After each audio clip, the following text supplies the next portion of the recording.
paz do Senhor para você, docente do Discipulando. Este que vos fala é Lia Espínola. Estamos aqui para mais uma realização do EBD em Síntese Podcast, uma produção do DENEC, Departamento de Ensino e Educação Cristã da IADERN, igreja esta presidida pelo pastor Martim Alves da Silva. E eu quero, após esta abertura, já passar a palavra aqui para a nossa professora Celeste. Celeste teria aí um convite especial, né, para os nossos internautas, aqui, para aquele que nos acompanha e que tem se interessado pelo conteúdo deste podcast. Professora Celeste, a paz do Senhor. A paz do Senhor, professores amados, professoras queridas. Mais uma vez, estamos juntos aqui, mais desafio para conversarmos, para engrandecer, para deixar a palavra de Deus falar, né? E o convite especial é para você. Se inscreva no canal, você vai nos ajudar muito com isso, né? É só dar um clique lá, inscreva, deixe o toque no sininho e deixe seu like no final. E se você puder, dê uma opinião, dê uma sugestão, que nós vamos ficar muito felizes com isso. É verdade. É isso. Obrigado, professora Celeste. Você, professor, você, professora do Discipulando, quero aqui gentilmente lhe pedir que acesse ao nosso canal, se inscreva, ative o sininho e compartilhe o link destes podcasts que estão sendo produzidos pelo Departamento de Ensino e Educação Cristã da Assembleia de Deus. E aqui eu quero passar a palavra para o nosso professor Douglas Nilson Moraes. Suas considerações iniciais, professor. Obrigado mais uma vez pela sua participação. A paz do Senhor, irmã Eli, professora Celeste, endossando essa fala introdutória, também agradecer aos irmãos que têm semanalmente acompanhado esses podcasts. Nós temos visto lá, alguns têm comentado e dado as suas contribuições, e ficamos felizes porque esse tempo que temos tido aqui, ele tem sido relevante para os docentes na ministração das suas aulas. Esperamos que hoje, de igual modo, seja contributivo para essa aula temática sobre o batismo, sobre os dons espirituais. Obrigado também aqui a você, professor, você, professora, que tem se manifestado em nosso canal, deixando comentários relevantes e muito nos incentivam na condução deste projeto que é de Deus. EBD em Síntese Podcast. Meus caros professores que compõem esta mesa, professor Douglas Nilson, professora Celeste, e você, internauta que nos acompanha, estaremos hoje nos debruçando sobre a lição número 9 do segundo ciclo da revista do Discipulando, cujo tema é Crendo no Batismo com o Espírito Santo. Crendo no Batismo com o Espírito Santo. E a importância deste tema se deve a uma série de fatores, a uma série de razões, e eu, entre os quais eu poderia citar aqui, o resgate. Eu começaria aqui falando sobre o resgate da doutrina do Espírito Santo, denominada de pneumatologia ou pneumagiologia.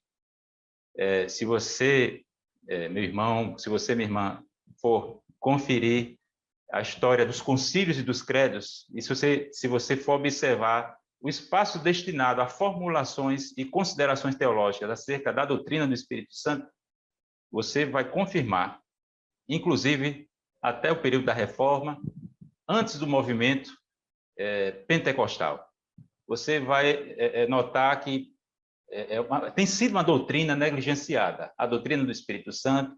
Temos também o pentecostalismo clássico. Mais adiante estaremos tecendo alguns comentários e comparações entre o pentecostalismo clássico e aquilo que não é ou que não pertence a essa tradição clássica do nosso pentecostalismo, que a Assembleia de Deus, nossa denominação, representa muito bem. E estaremos falando, é claro, do batismo, resgatando o batismo, a doutrina do batismo pentecostal, do batismo no Espírito Santo, que, por sinal, faz parte da nossa declaração de fé. É muito importante uma denominação ter uma declaração de fé.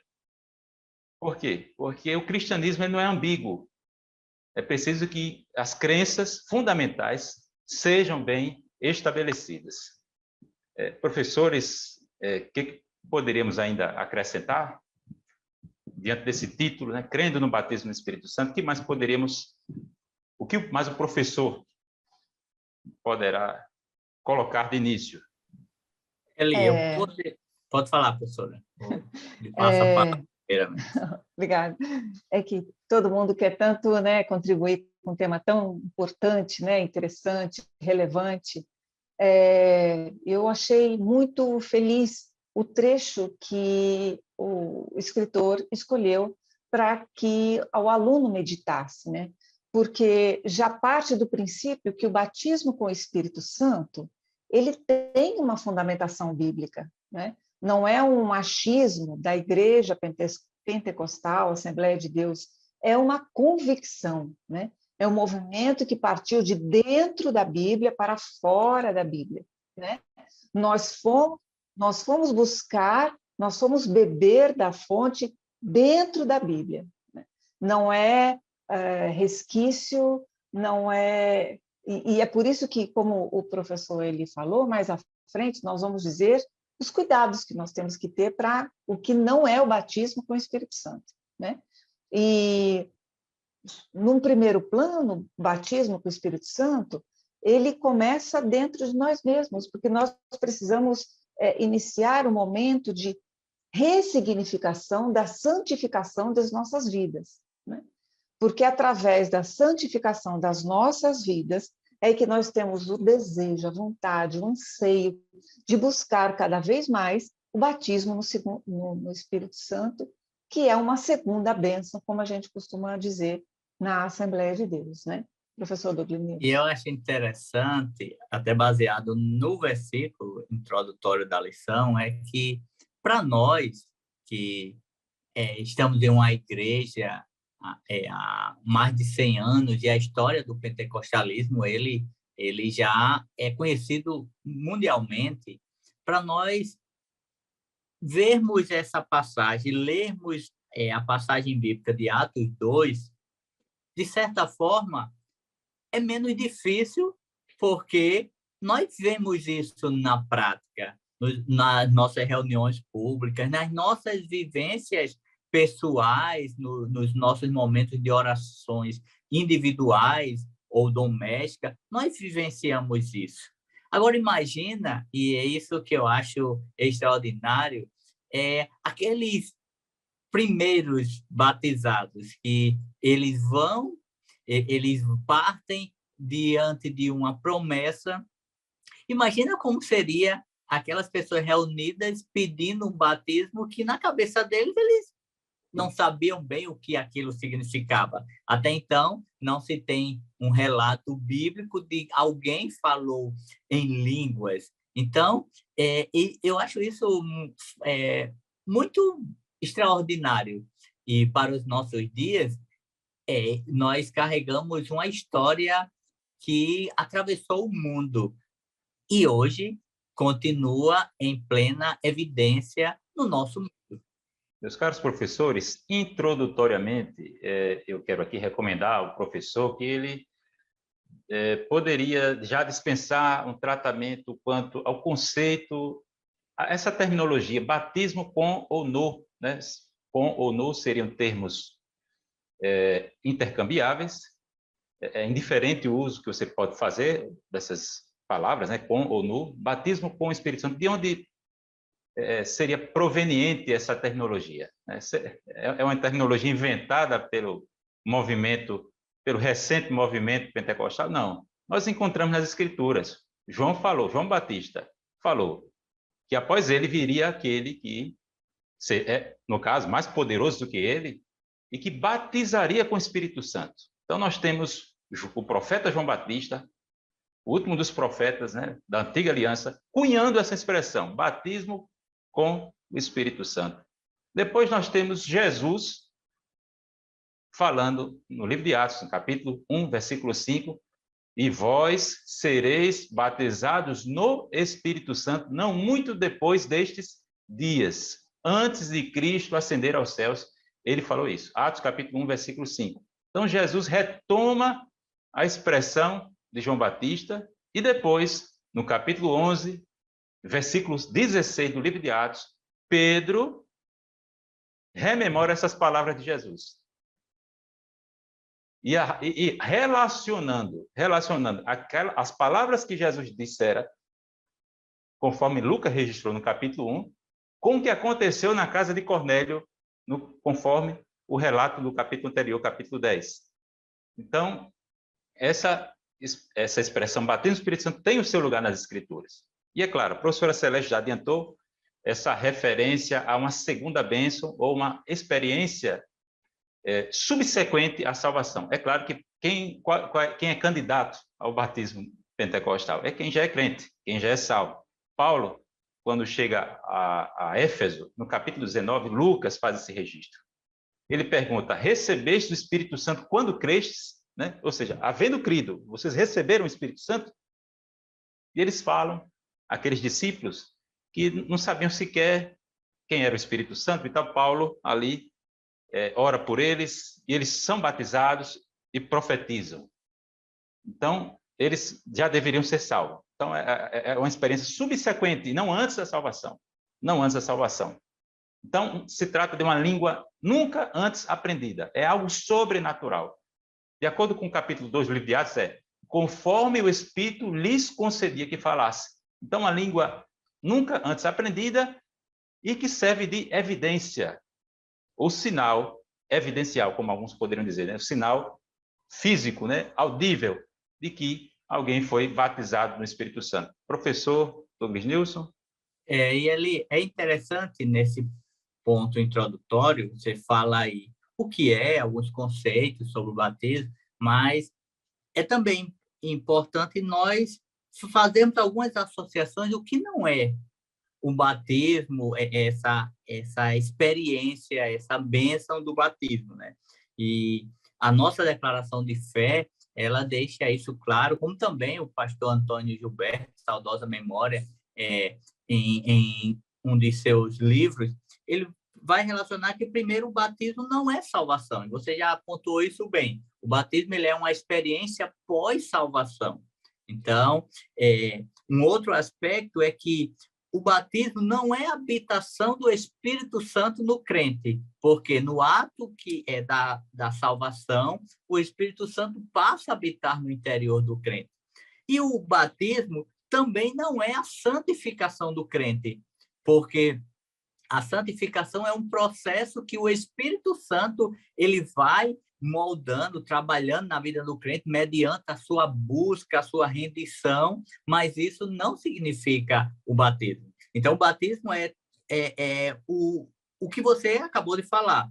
É um revestimento de poder, é uma promessa aos salvos e tem uma evidência de falar línguas nunca antes aprendidas de forma alguma.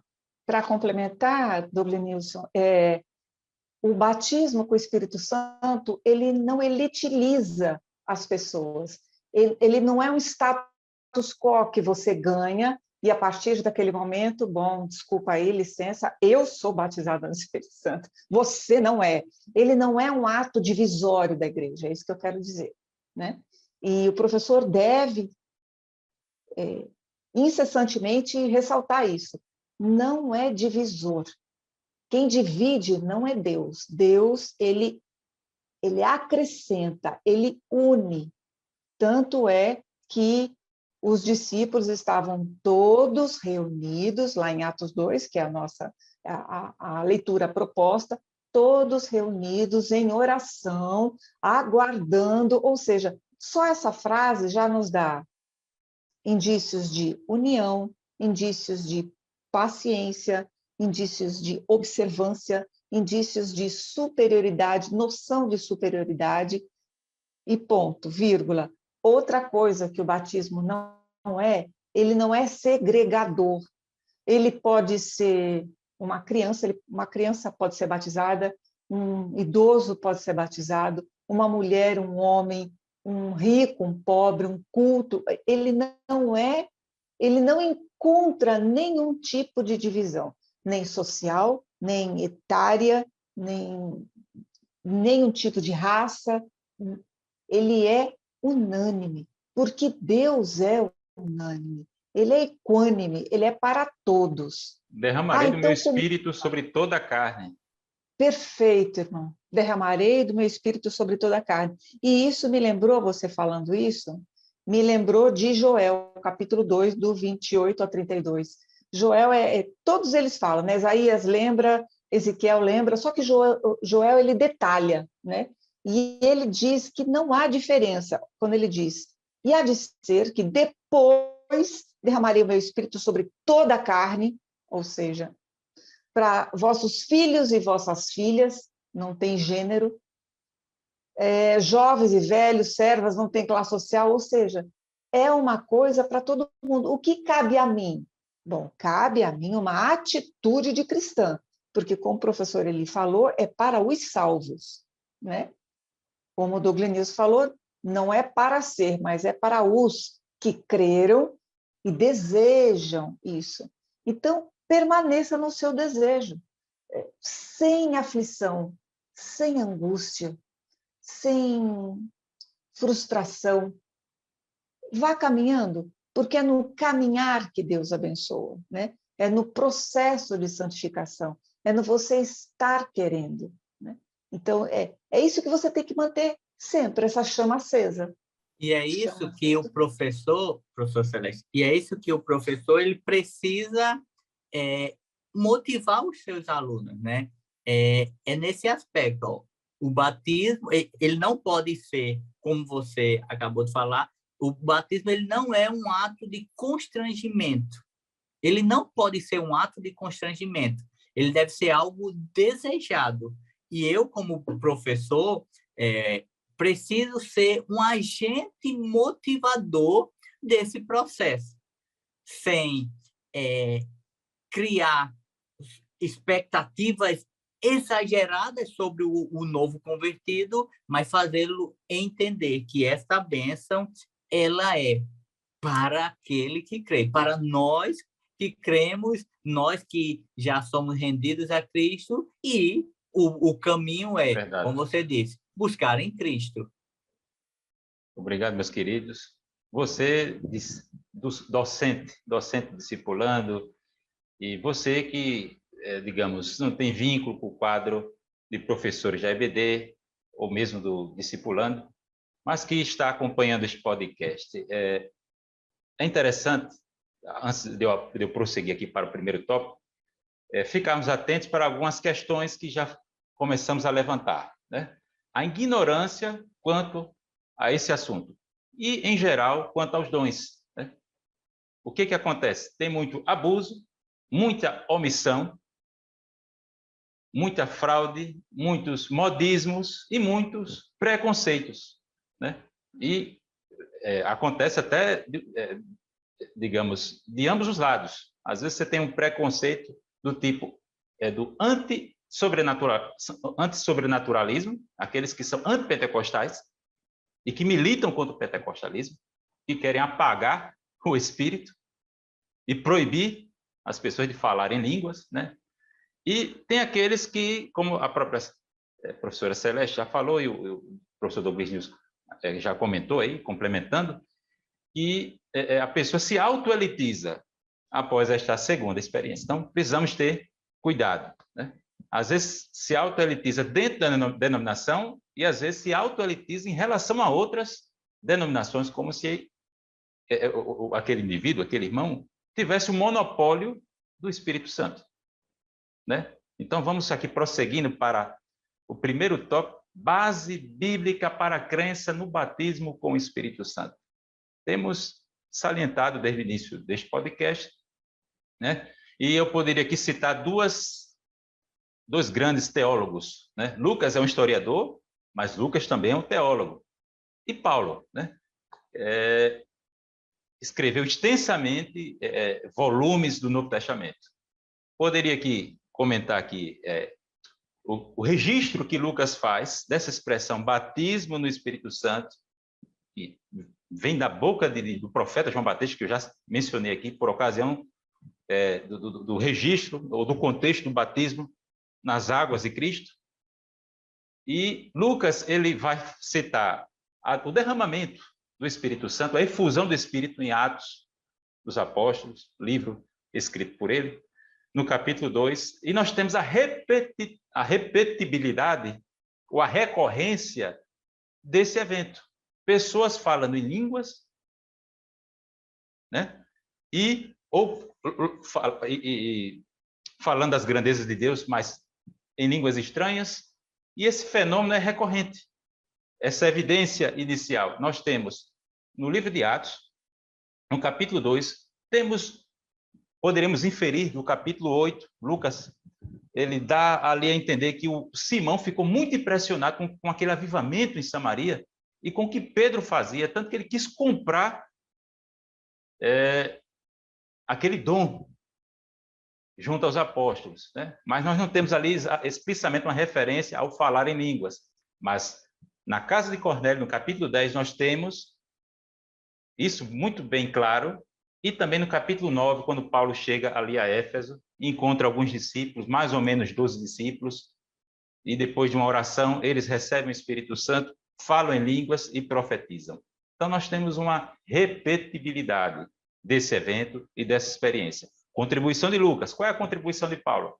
Principalmente, aqui eu poderia citar, fazer aqui menção de outros textos e tal, mas os capítulos 12 e 14 de 1 aos Coríntios. No capítulo 12, ele lista os dons manifestacionais, entre os quais o dom de variedade de línguas, que não é o mesmo que o batismo no Espírito Santo, e no capítulo 14, ele vai mais ou menos explicar a função do batismo, do falar em línguas, e quem fala em línguas edifica-se a si mesmo, a sua mente fica infrutífera, ele não entende o que está sendo dito, né? E que ele é edificado nesse processo, e que isso se trata, é claro, também, né, de uma capacitação, essa também, eu torno aqui a mencionar a contribuição de Lucas, né, que se trata de nós somos revestidos de poder para testemunharmos. Então, nós temos uma contribuição de Lucas e de Paulo sobre esse tema. Professora Celeste, pois não? Além do que Jesus Cristo prometeu, né? Sim. Então, ficar em Jerusalém. Citado, exatamente. No final do Evangelho de Lucas. Outra contribuição, outro registro de Lucas. Exatamente. Então, até que do alto sejais revestidos de poder. Até que do alto sejais revestidos de poder, ou seja, é uma ordem expressa que cabe a mim o quê? Obediência, né? Eu preciso entrar nesse patamar de obediência. E obedecer é algo difícil para o ser humano, porque ele sempre acha que ele sabe o que quer, que ele sabe como, que ele sabe o jeito. Mas, quando nós lemos lá no final de Lucas, nós devemos nos apropriar disso para uma aplicação no nosso dia, né? Lucas 24, 49, viu? Obrigada, professor. Lucas 24, 49. E ele diz isso. Então, quando o próprio Jesus Cristo nos dá uma recomendação, nós podemos, então, descansar nessa recomendação. E fechando esse ponto introdutório, nós falamos dos conceitos, né, o que é, o que não é, a promessa que o próprio Cristo ele prometeu, e o cumprimento, que é isso que nós estamos fechando aqui na igreja em Jerusalém. E aí é bem interessante que o professor, ele, ao término desse primeiro ponto, ele possa até lançar uma pergunta ao aluno, porque muitas vezes essas informações elas podem não ficar muito claras na mente do aluno, né? Então, ou lançar, ou até mesmo fazer algum questionário, alguma coisa que ele possa realmente entender essa diferenciação. O batismo, como ele já explicou, que ele não tem uma relação direta no sentido de que é um pré-requisito para algo.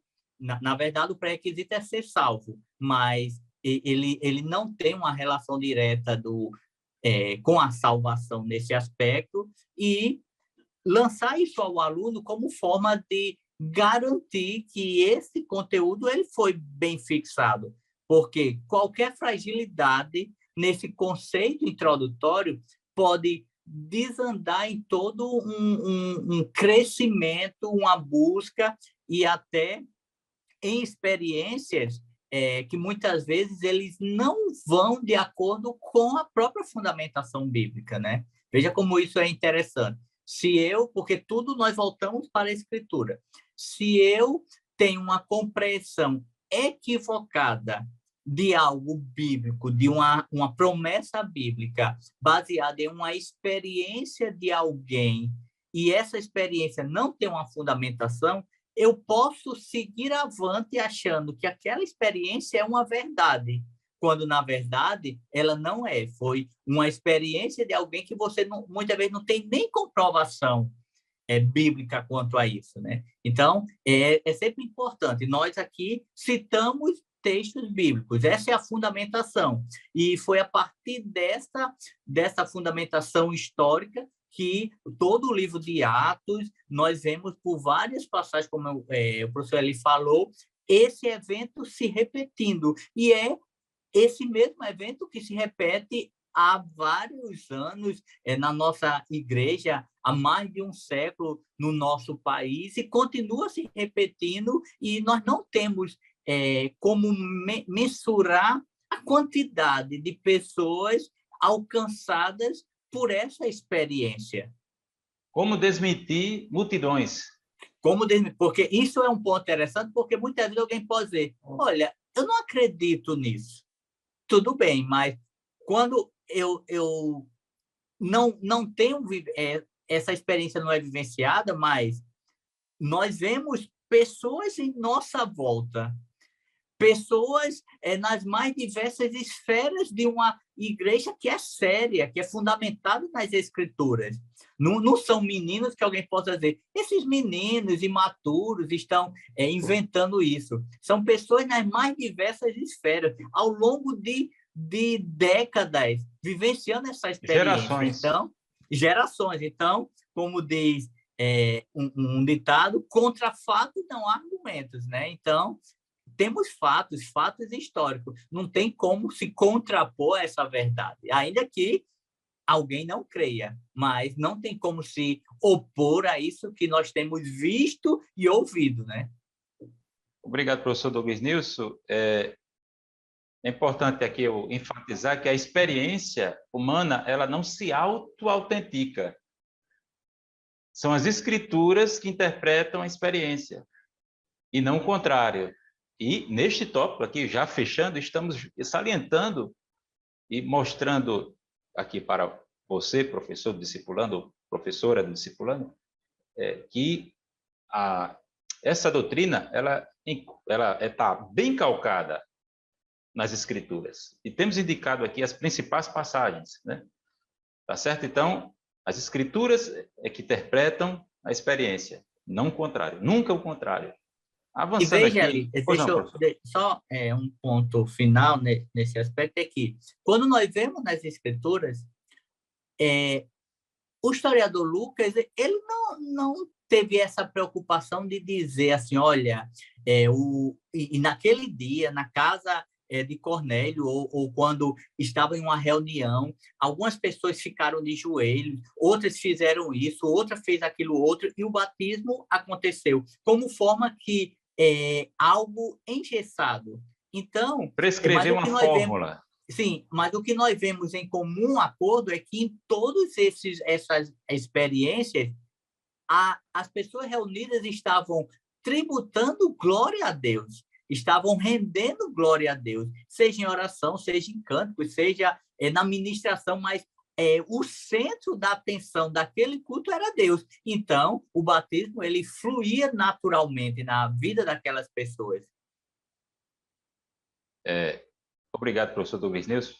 Só avançando para o nosso segundo tópico, o que poderíamos falar sobre a necessidade do batismo no Espírito Santo? E também, é claro, sobre o fim, a finalidade do batismo no Espírito Santo, do batismo pentecostal.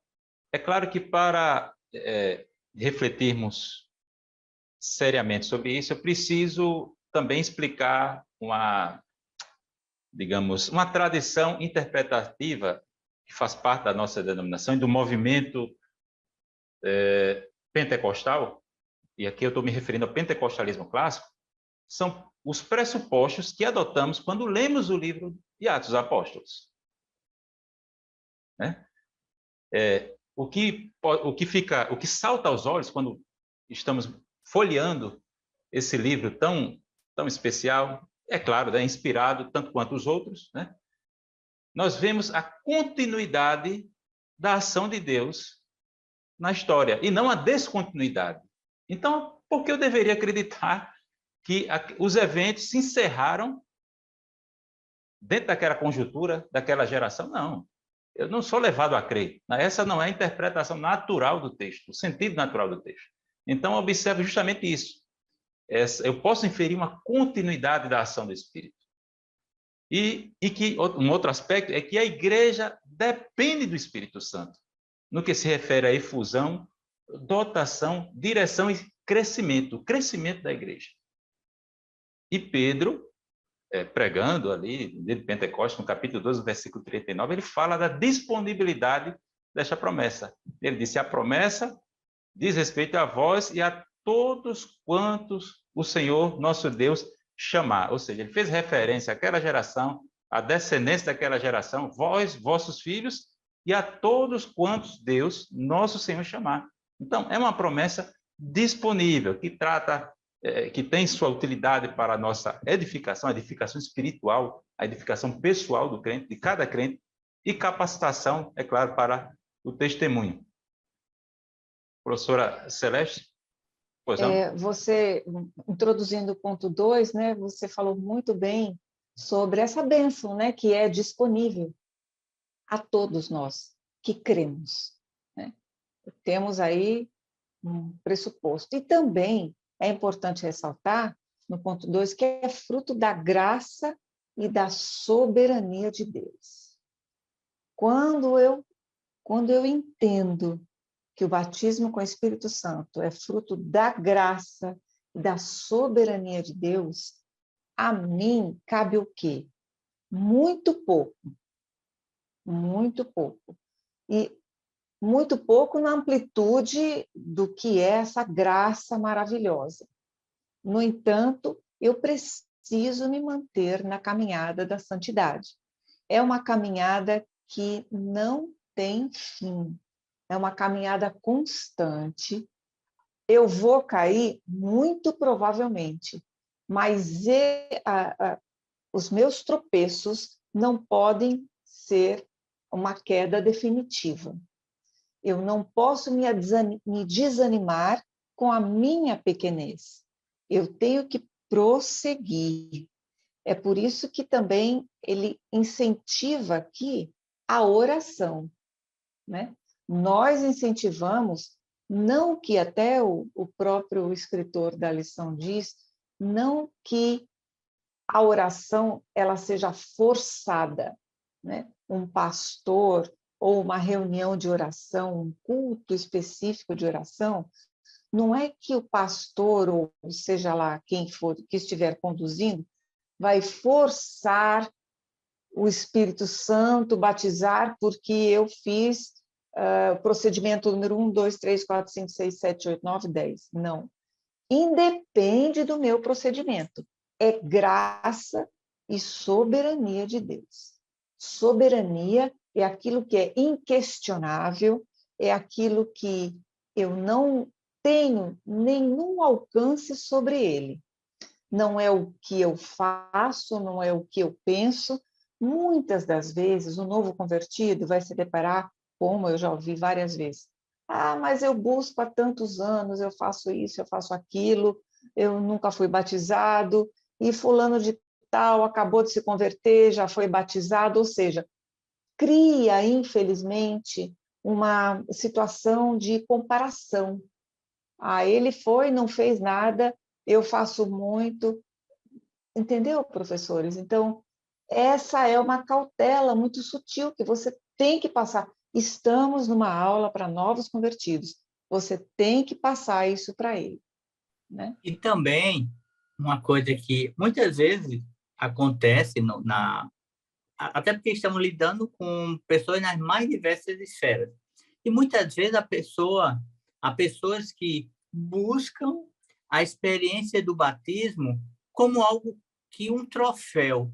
E parece que quando eu vivencio aquela experiência em um momento peculiar, parece que ali eu já conquistei a corrida e não me preocupo mais se eu não vivi novamente a experiência, eu não tenho preocupação de aprofundar, fortalecer essa relação de intimidade, porque o batismo ele vai proporcionar essa sensibilidade, essa busca pela intimidade com o Senhor cada vez mais, claro, não que quem não seja batizado não tem essa busca, mas é como sendo um processo. Quanto mais eu busco, mais íntimo eu vou ficando do Senhor, e o batismo ele é uma consequência desse processo, mas nós precisamos ter o cuidado de não transformar isso em um troféu e que recebi, pronto, lavei minhas mãos,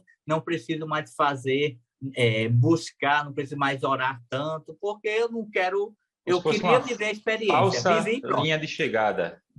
Uma falsa linha de chegada, quando na verdade uma etapa de tantas que vamos vivenciar Professora Celeste. E outro ponto, assim, me permitam, em Atos, capítulo 10, 44, depois de amar a exposição da palavra de Deus, no livro de Atos, após as pessoas ouvirem a exposição da palavra de Deus, o Espírito Santo foi derramado.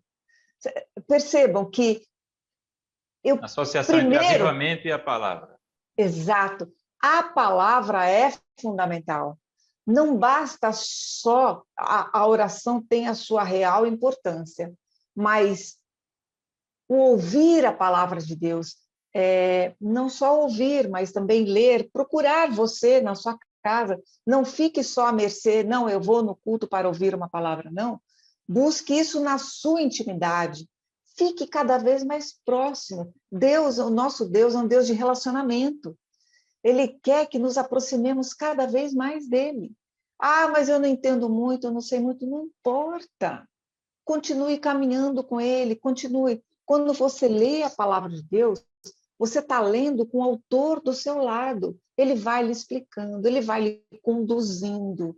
O Espírito Santo é um gentleman. Ele vai lhe conduzindo com todo carinho, com todo amor, até onde ele quer que você chegue, porque é o propósito dele na sua vida. Não é o seu propósito e você impõe o seu propósito a Deus. Não, é o contrário. O mundo cristão, ele é um mundo meio que às avessas em comparação com o mundo na normalidade. Eu chamaria esse mundo de normótico, né? Porque está mais para uma normose do que uma normalidade. Então, essa normalidade mundana, ela, no mundo cristão, ela é um pouco invertida, porque aqui no mundo real, na minha normalidade, eu vou atrás do que eu quero, eu ponho data, hora e local. Agora, numa realização sobrenatural, que é o batismo com o Espírito Santo, quem tem esse domínio é Deus. É a graça e soberania dele, não a minha. Cabe a mim a continuidade, a submissão constante. Eu acho que essa palavra é fundamental. Submissão constante ao Deus Todo-Poderoso. E entender também que não existe uma regra. Não dá para você dizer, olha, como já foi pontuado, é assim, e você vai, como sendo uma fórmula matemática. Os 3 passos ou os 5 passos. Porque a história do pentecostalismo, ao longo das gerações, nós vamos ver, e há muitas literaturas que falam sobre isso, nós vamos ver diversas experiências de pessoas que foram batizadas, vivenciaram a experiência do batismo das mais diversas formas. até o dia de hoje, seja orando, intercedendo por alguém, Jesus batiza, ou em um culto público, ou um culto doméstico, ou lendo a própria palavra, ou no seu trabalho, ali, num momento de atividade profissional, a pessoa se alegra, canta e começa a tributar ao Senhor a devida glória, e o Senhor batiza. Então, não tem uma regra. Agora, Em atividades, envolvido em atividades cotidianas, e muitas vezes as mais improváveis, né? Às vezes tomando banho, fazendo uma refeição. Então, assim, não, essa é a questão. O que precisa é crer e almejar, se desprender de estereótipos. Sim. Porque o Senhor, ele tem prazer nisso, mas ele, como a professora Celeste disse, mas ele é soberano. Então, não dá para nós colocarmos Deus na parede e dizer, olha, se o Senhor não fizer, estou de mal. Porque o Senhor, não, ele é soberano, ele não está rendido, submisso a o fato de eu seguir um determinado trâmite espiritual, digamos assim, não me dá direito sobre, digamos, sobre Deus, o que quer que seja, sobre alguma bênção, porque eu tenho deveres. Deus não tem obrigação para comigo, ao contrário. Tudo é pela graça, né? E não existe uma barganha com Deus. Vou, digamos, orar tantos dias, vou lançar a mão aqui de uma determinada forma. Quem faz barganha é o inimigo, né? E a barganha é incompatível com a graça, né? A autossuficiência, não. Eu vou fazer, e isso tal coisa será, digamos, condição suficiente, né? Será o suficiente para tal coisa acontecer. Aí eu crio uma expectativa e, de repente, não funciona. Por quê? Porque Deus não se deixa manipular, né? Deus é soberano. Meus queridos, eu gostaria também de fechando esse tópico, falar que é importante, como a professora Celeste já falou sobre a santidade como um processo inacabado aqui na Terra, e a evidência da espiritualidade é justamente o fruto do Espírito. E aqui eu estou falando já desse aspecto importante, né? E também o professor Douglas News citou esse vício, esse mau costume de se hierarquizar, o batismo no Espírito Santo, ou determinados dons em detrimento de outros, né? Pré-estabelecer uma hierarquia, né? E é claro que isso vai levar a uma espécie de elitismo espiritual. E estaremos agora falando, né? Já quero aqui adentrar o terceiro tópico da revista, que vai abrir a perspectiva, né? Temos falado sobre o batismo no Espírito Santo, ou batismo pentecostal, e agora falaremos também da atualidade, da contemporaneidade dos dons, dos demais dons, né? E aqui eu vou criticar, já adiantar aqui, uma objeção ao cessacionismo, a perspectiva, ou o posicionamento, a postura, o argumento em favor do cessacionismo. Nós temos um texto em Jeremias, no capítulo 32, é claro que Jeremias é um profeta pré-pentecostal. Eu não estou tentando identificar no cânone de Jeremias alguma coisa sobre o batismo do Espírito Santo, não é isso. Mas eu quero fazer referência a um outro ponto. Jeremias 32, capítulo 32, versículo 20. Realizaste sinais e maravilhas na terra do Egito, feitos lembrados ainda hoje. O profeta Jeremias disse isso, na época dele. E continuas a fazer grandes milagres em Israel e em todo o mundo. Aí eu pergunto, Jeremias é onipresente? Não.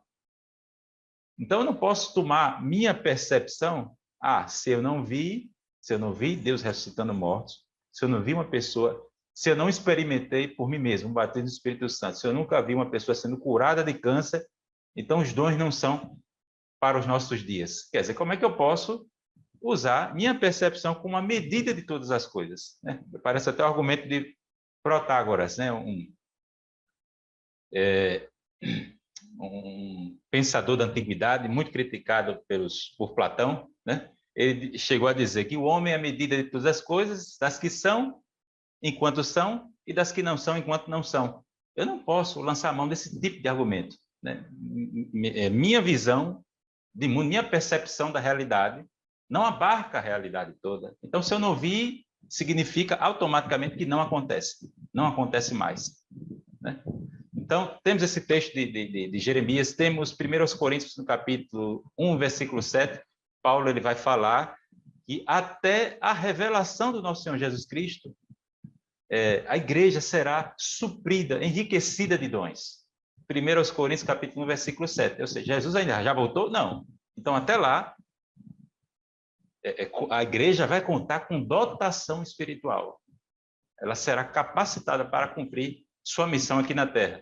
E um outro ponto que é em 1 Coríntios, capítulo 13, versículos de 8 a 12, Paulo ele vai dizer, quando vier aquilo que é perfeito, o que é em parte será aniquilado. Né? Ele diz, havendo profecia cessarão, havendo língua cessarão, né? Mas ele diz que só vai cessar quando vier o que é perfeito. Eu pergunto, chegamos ao que é perfeito? Não chegamos. Então, professora Celeste pode falar. Não, e na continuidade, como você já fez uma boa abrangência, os dons espirituais e dons de serviços, né?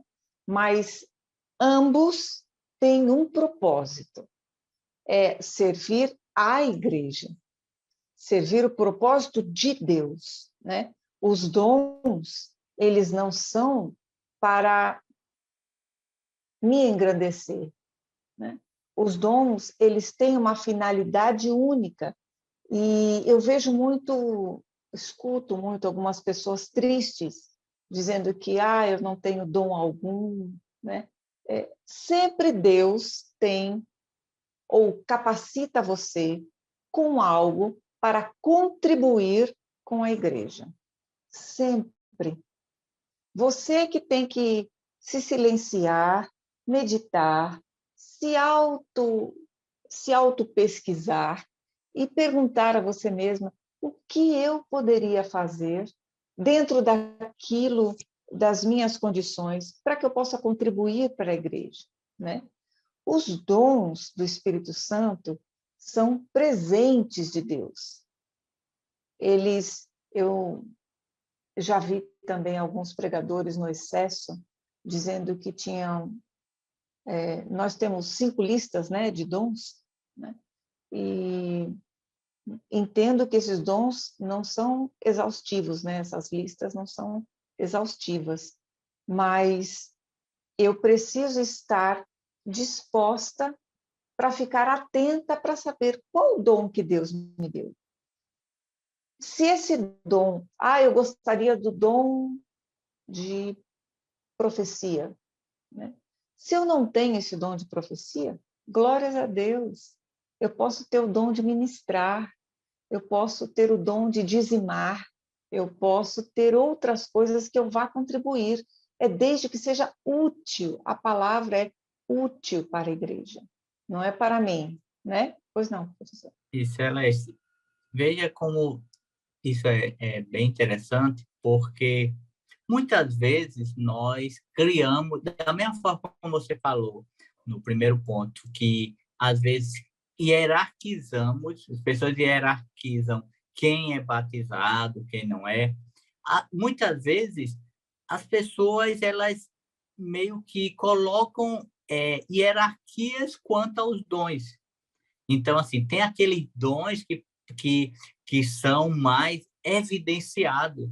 E isso pode criar uma sensação equivocada sobre os crentes, sobre o novo convertido, para ele buscar aqueles dons. Mas, na verdade, Deus é quem dá os dons e Deus, ele não necessariamente... Deus não faz se... tem um filho dele que está ali com birra, está ali choramingando porque quer esse dom. E aí, muitas vezes, alguém está buscando o dom e Deus o chamou para uma outra ação. Então, veja, quando nós entendemos, e o professor precisa também ajudar o novo convertido nesse processo, a entender que dons o Senhor tem lhe dado na sua caminhada.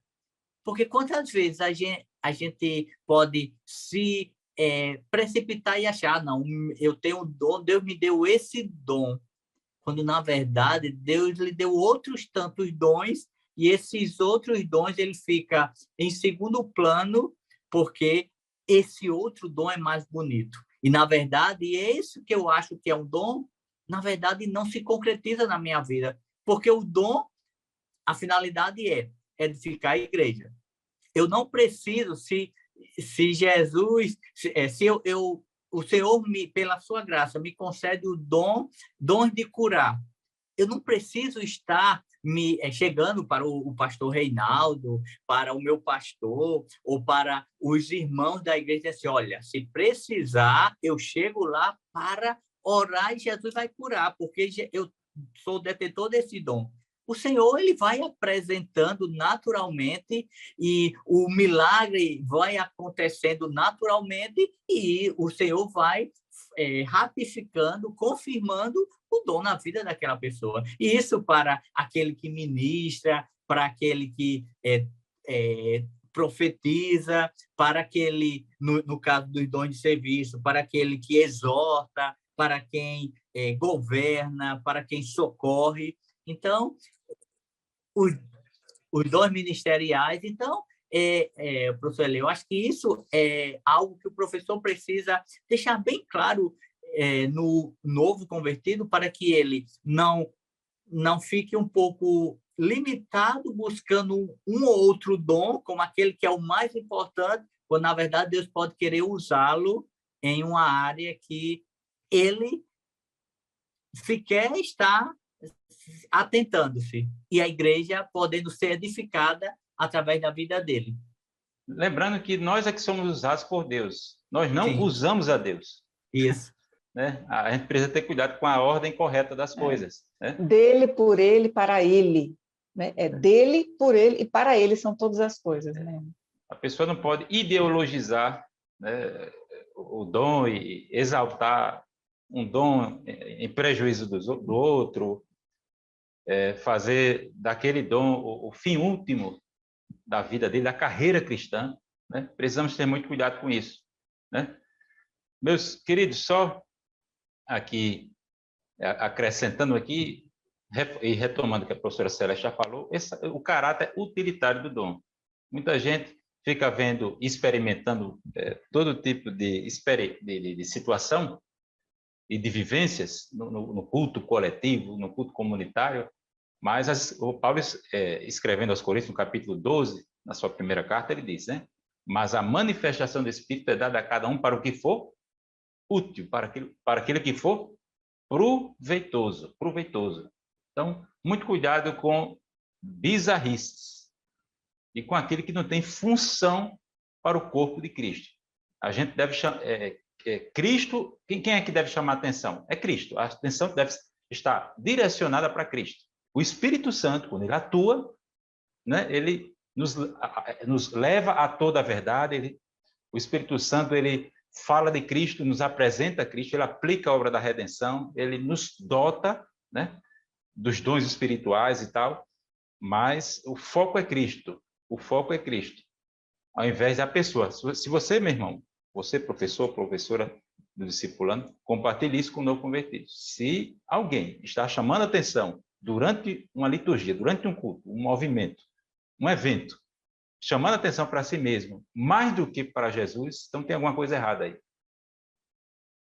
Meus queridos, caminhando aqui para a conclusão, temos falado sobre a atualidade dos dons espirituais, e aqui, só citando o que a professora Celeste, e ao mesmo tempo brincando com o que ela falou, ela citou o dom de dizimar. Na verdade, não existe esse dom, existe o dom de repartir. Repartir porque alguém poderia se eximir de entregar, de trazer o dízimo, né? De ser generoso com o reino de Deus, com a obra de Deus, alegando que não tem esse dom, né? Não tem o dom de ser dizimista e tal. Não, isso não é um dom. Mas, é claro, existe o dom de repartir, que está listado no capítulo 12 da Carta de Paulo aos Romanos. Meus queridos, concluindo, aqui eu quero deixar aqui bem estabelecido a questão do... Aqui é uma palavra que eu deixo, né, que eu direciono para você que é pentecostal, você que faz parte dessa tradição, dessa boa tradição, e que honra essa tradição. Muito cuidado com o anti-intelectualismo, né? Aí eu quero aqui só apresentar alguns argumentos para você. Não esqueça, nenhum grande avivalista na história da igreja, na história do cristianismo, era uma pessoa ignorante, inimiga do intelecto. Primeiro ponto. Segundo ponto, o Espírito Santo, ele não desvaloriza a razão. Pelo contrário, você tem o dom manifestacional, palavra de sabedoria, palavra da ciência, ou seja, dons ou carismas cognitivos. Então, o Espírito Santo ele não deprecia a razão. Não deprecia a razão. E um outro argumento também a favor é como é que fica se você despreza a razão para, digamos, para valorizar as coisas do Espírito, as coisas místicas? Como é que você vai fazer uma apologética, uma defesa do pentecostalismo clássico, a não ser com base em bons argumentos, né? E articulando-os, né, com a razão, o bom uso da razão. Então, você não pode usar a razão para falar contra a razão. Muito cuidado com isso, tá certo? Muito cuidado com o anti-intelectualismo. E aqui eu quero, nas minhas considerações finais, citar aqui o Dicionário do Movimento Pentecostal, particularmente as páginas, né? Aqui o Dicionário do Movimento Pentecostal. As páginas de 231 a 239, no verbete Cronologia do Movimento Pentecostal. Você, professor, você, professora do discipulando, vai encontrar registro histórico e citações desde o primeiro século até o século XX, até a contemporaneidade, com relação à ocorrência e recorrência dos dons e constatações da manifestação de dons espirituais ao longo da história da igreja. Então, existe, isso é muito bem documentado, tá certo? E tem registro histórico da atuação do Espírito Santo através dos dons, através dos carismas, né? E tudo isso só reforça o que acabamos de falar sobre a atualidade dos dons espirituais. Professor Duclis Nilson, agora, por ocasião da conclusão, o que é que você poderia sugerir para o professor? E fique à vontade. É isso, né? É importante que o professor deixar claro que esse ensino do batismo, dos dons, tudo que nós falamos aqui, nós não baseamos em experiências, nós não baseamos em algo achismo. Então, tudo que nós falamos está fundamentado nas Escrituras e algumas fontes confiáveis que ratificam as verdades que estamos apresentando. Então, é muito importante para o professor trazer essa segurança, porque o aluno ele pode se deparar com alguém que não crê na continuidade do bater dos dons e simplesmente apresente argumentos e diga assim, e os seus argumentos? Então, o professor tem que deixar isso bem solidificado, que todo o nosso credo, a nossa declaração de fé, todos os pontos da nossa declaração de fé, ela é totalmente baseado nas escrituras. Não tem nenhum ponto que foi os escritores, o corpo docente reuniu, vamos falar sobre isso baseado na minha experiência, na de Eli, da professora Celeste, não. Totalmente fundamentado nas escrituras. E, inclusive, esse estudo que estamos falando aqui. O aluno o professor transmite essa segurança ao aluno e até o recomende adquirir a nossa declaração de fé. É muito importante para o aluno saber em que está fundamentada a sua igreja, a igreja a qual ele faz parte, que não é uma igreja que surgiu do nada ou tem alguns anos, nós temos mais de um século e a nossa declaração de fé ela é totalmente fundamentada nas Escrituras. É isso. Obrigado, professor. Professora Celeste? As nossas considerações finais, elas vão de encontro a tudo aquilo que a revista ressaltou e principalmente a humildade, né? Nós temos que ter a humildade para estarmos sempre na presença de Deus, buscando a santificação, firmados na palavra de Deus e com o coração desejoso do batismo com o Espírito Santo. Eu acho que o caminho é esse, né? A humildade, a palavra e o desejo. E entrega para o Senhor, né, o teu desejo, e Ele, no momento que Ele achar pertinente, prudente, útil e proveitoso, Ele vai lhe batizar com o Espírito Santo. É o que nós desejamos em nome de Jesus. E ali, só mais um ponto que eu acho importante dentro disso que a professora falou, é que nós sabemos que numa igreja como a nossa, que tem uma quantidade muito grande de membros, de congregados e novos convertidos sempre se decidindo, nós não temos, até porque não está em nós, garantir que 100% dos crentes eles vão ser batizados no Espírito Santo. Nós não temos, porque isso é Deus quem faz. Mas é importante que o professor motive o aluno a compreender, crer nessa doutrina e até mesmo a buscar. Porque o batismo, ninguém é obrigado a buscar, mas é muito salutar, e principalmente para um novo convertido, no início de uma caminhada, saber que a sua igreja tem um ensino, prega um ensino fundamentado nas Escrituras que é real para nós. Então, incentivá-lo à busca dessa promessa que está disponível a todos nós. Obrigado, meus amigos, caros professores Douglas Nilson, Moraes e Celeste, Rubinho.